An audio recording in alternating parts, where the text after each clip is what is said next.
El Espíritu Santo y la espiritualidad. Lección 9. El Espíritu Santo y la Iglesia. El propósito de la lección de esta semana es que la Iglesia es el medio señalado por Dios para la salvación del mundo. La lección la dividiremos en 3 partes. La primera, el propósito de Dios para su Iglesia. La segunda, nuestra única salvaguardia. Y la tercera, el mensaje final de Dios.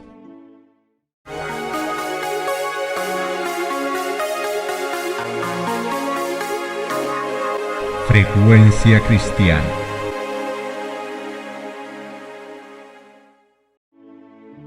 La Iglesia fue organizada para servir, y su misión es la de anunciar el Evangelio al mundo.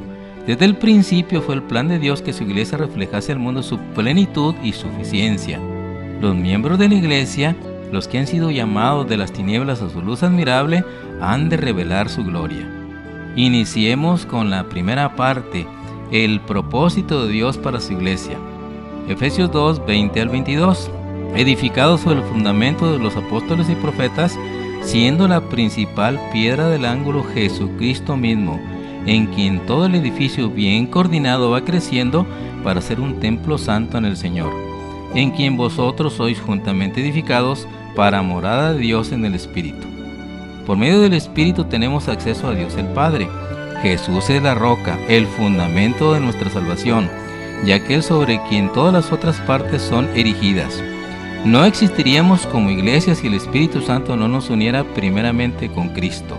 Cristo es la cabeza de la iglesia. Por medio del Espíritu Santo podemos ser unidos de manera efectiva con Cristo mismo. Estar unidos a Cristo es el fundamento de todas las bendiciones de salvación, porque todo lo que tenemos en el Señor proviene de Él.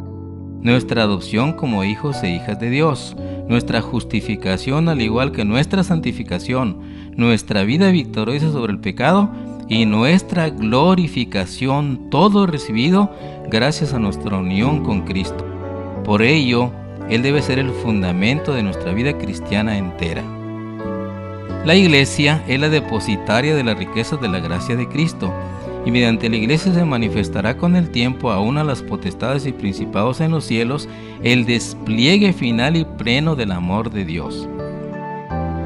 Muchas y maravillosas son las promesas registradas en las Escrituras en cuanto a la Iglesia. Isaías 56, 7. Y yo los llevaré a mi santo monte y los recrearé en mi casa de oración. Sus holocaustos y sacrificios serán aceptos sobre mi altar, porque mi casa será llamada casa de oración para todos los pueblos. La Iglesia es la fortaleza de Dios, su ciudad de refugio que Él sostiene en un mundo en rebelión. Desde el principio, las almas fieles han constituido la Iglesia en la tierra. En todo tiempo el Señor ha tenido sus atalayas que han dado un testimonio fiel a la generación a la cual vivieron. Estos centinelas daban el mensaje de amonestación y cuando eran llamados a deponer su armadura, otros continuaban la labor. Dios ligó consigo estos testigos mediante un pacto, uniendo a la iglesia de la tierra con la iglesia del cielo, y las puertas del infierno no han podido prevalecer contra su pueblo. A través de los siglos de persecución, lucha y tinieblas, Dios ha sostenido a su iglesia. Desde el principio, Dios ha obrado por medio de su pueblo para dar bendición al mundo. Para la antigua nación egipcia, Dios hizo de José una fuente de vida. Mediante la integridad de José fue preservada la vida de todo ese pueblo.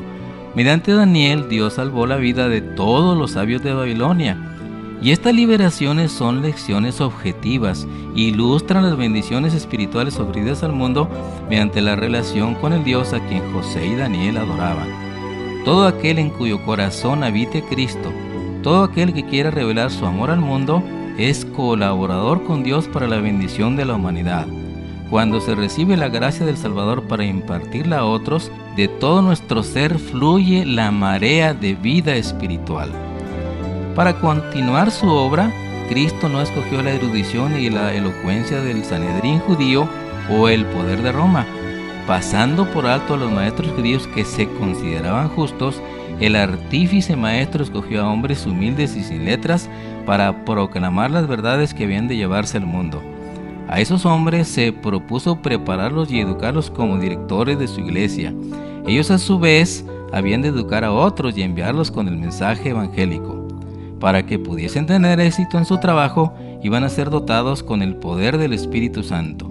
El Evangelio no había de ser proclamado con la erudición o la sabiduría del mundo, sino por el poder de Dios. Durante 3 años y medio los discípulos estuvieron bajo la instrucción del mayor maestro que el mundo conoció alguna vez. Algunas veces les enseñaba sentado en la ladera del monte, otras veces junto al mar o andando por el camino. Les revelaba los misterios del reino de Dios.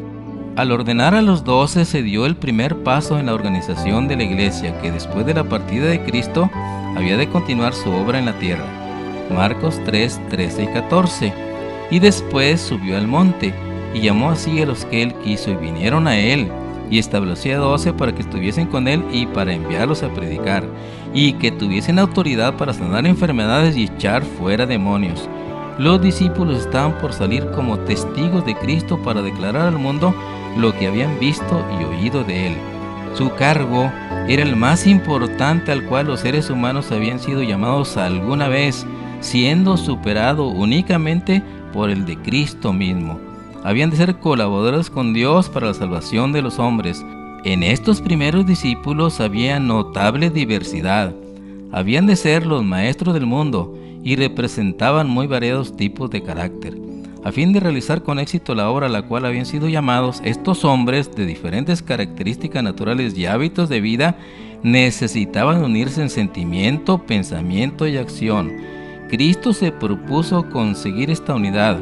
Con este fin, trató de unirlos con Él mismo. La mayor preocupación de su trabajo en favor de ellos se expresa en la oración que dirigió a su Padre, Juan 17, 21 al 23. Para que todos sean uno como tú, oh Padre, en mí y yo en ti, que también ellos sean uno en nosotros, para que el mundo crea que tú me enviaste. La gloria que me diste yo les he dado, para que sean uno, así como nosotros somos uno. Yo en ellos y tú en mí, para que sean perfectos en unidad, para que el mundo conozca que tú me enviaste y que los has amado a ellos como también a mí me has amado. Su constante oración era que pudiesen ser santificados por la verdad. San Juan 15, 26 y 27. Pero cuando venga el Consolador, a quien yo os enviaré del Padre, el Espíritu de verdad, el cual procede del Padre, Él dará testimonio acerca de mí, y vosotros daréis testimonio también, porque habéis estado conmigo desde el principio. Estas palabras se cumplieron maravillosamente después del descenso del Espíritu Santo. Los discípulos estaban tan llenos de amor hacia Cristo y hacia aquellos por quienes Él murió, que los corazones se conmovían por las palabras que hablaban y las oraciones que ofrecían. Hablaban con el poder del Espíritu, y bajo la influencia de ese poder miles se convirtieron. Como representantes de Cristo, los apóstoles iban a hacer una impresión definida en el mundo. El hecho de que eran hombres humildes no disminuiría su influencia, sino que la acrecentaría, porque las mentes de sus oyentes se dirigían de ellos al Salvador, que aunque invisible, seguía obrando todavía con ellos. Continuemos con la segunda parte, nuestra única salvaguardia. Hechos 17:11. Y estos eran más nobles que los que estaban en Tesalónica, pues recibieron la palabra con toda solicitud, escudriñando cada día las Escrituras para ver si estas cosas eran así. El medio principal por el cual el Espíritu Santo nos une con Cristo es la palabra de Dios. La Biblia es una fuente confiable para conocer a Jesús y la voluntad de Dios. Por eso es importante leer las Escrituras y memorizar su contenido. La Biblia es la fuente autoritativa para discernir la verdad y el error. Por eso Pablo felicitó a los bereanos por su nobleza, porque estudiaban diligentemente y escudriñaban las Escrituras a fin de comprobar si lo que oían era verdad. Isaías 8:20. A la ley y el testimonio, si no dijeren conforme a esto, es porque no les ha amanecido. Al pueblo de Dios se le indica que busquen las Sagradas Escrituras su salvaguardia contra los falsos maestros y el poder seductor de los espíritus tenebrosos. Satanás emplea cuantos medios puede para impedir que los hombres conozcan la Biblia, cuyo claro lenguaje revela sus engaños. Satanás trata continuamente de atraer la atención hacia los hombres en vez de atraerla hacia Dios. Hace que el pueblo considere como sus guías espirituales a los obispos, pastores y profesores de teología, en vez de estudiar la Escritura para saber por sí mismos cuáles son sus deberes.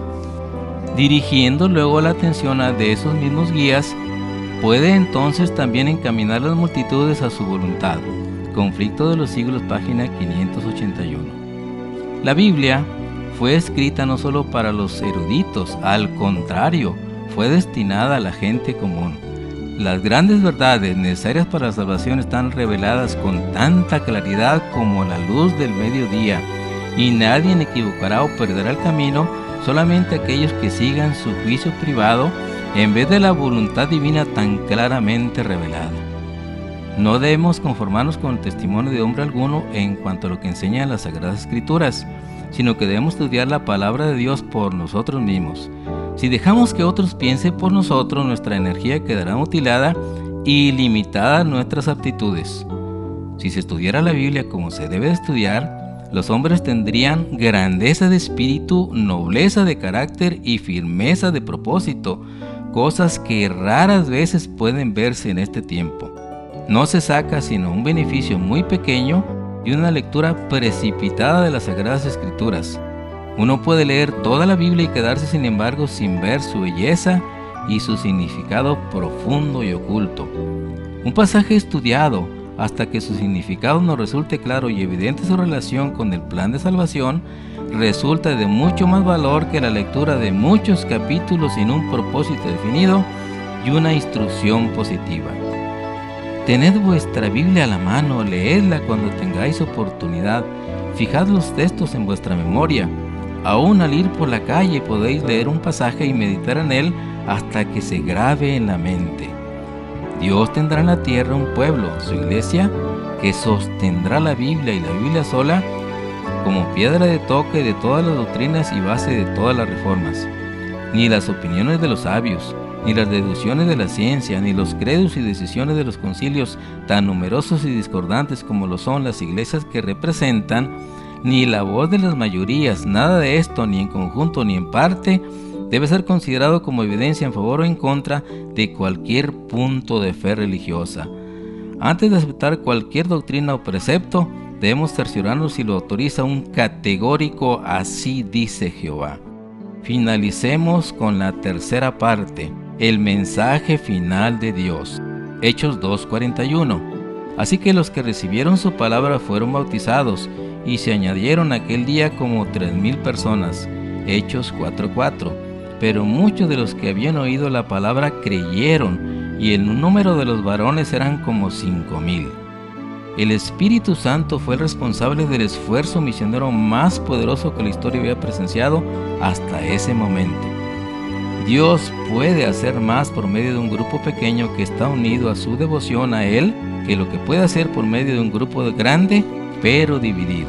El mismo Dios que estuvo activo en los tiempos del Nuevo Testamento estará activo al fin del tiempo, cuando la obra debe ser finalizada antes que Jesús regrese por segunda vez. Apocalipsis 18, 1 y 2. Después de esto vi a otro ángel descender del cielo con gran poder, y la tierra fue alumbrada con su gloria, y clamó con voz potente diciendo: ha caído la gran Babilonia, y se ha hecho habitación de demonios y guarida de todo espíritu inmundo y albergue de toda ave inmunda y aborrecible. Apocalipsis 18:4. Y oí una voz del cielo que decía: salid de ella, pueblo mío, para que no seáis partícipe de sus pecados ni recibáis parte de sus plagas. Se describe aquí la terrible condición en la cual se encuentra el mundo religioso. Cada vez que la gente rechaza la verdad, habrá más confusión en su mente y más terquedad en su corazón hasta que se hunda en temeraria incredulidad. En su desafío de las amonestaciones de Dios, será inducida a perseguir a los que lo consideran sagrado. Conforme vayan siendo aceptadas las enseñanzas del espiritismo en las iglesias, irán desapareciendo las vallas impuestas al corazón carnal, y la religión se convertirá en un manto para cubrir las más bajas iniquidades. La creencia en las manifestaciones espiritistas abre el camino a los espíritus seductores y las doctrinas de demonios, y de este modo se dejan sentir en las iglesias las influencias de los ángeles malos.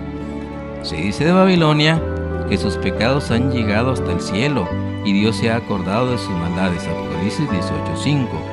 Pero Dios tiene un pueblo en Babilonia, y antes que los juicios del cielo lo visiten, estos fieles deben ser llamados para que salgan de ella y no participen de sus pecados ni reciben de sus plagas.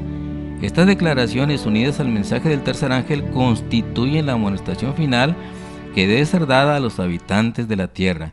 Terrible será la crisis que llegará al mundo.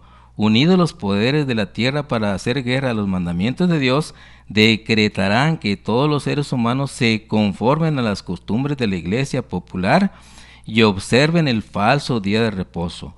Todos los que se nieguen a someterse serán castigados por la autoridad civil y finalmente se decretará que son dignos de muerte.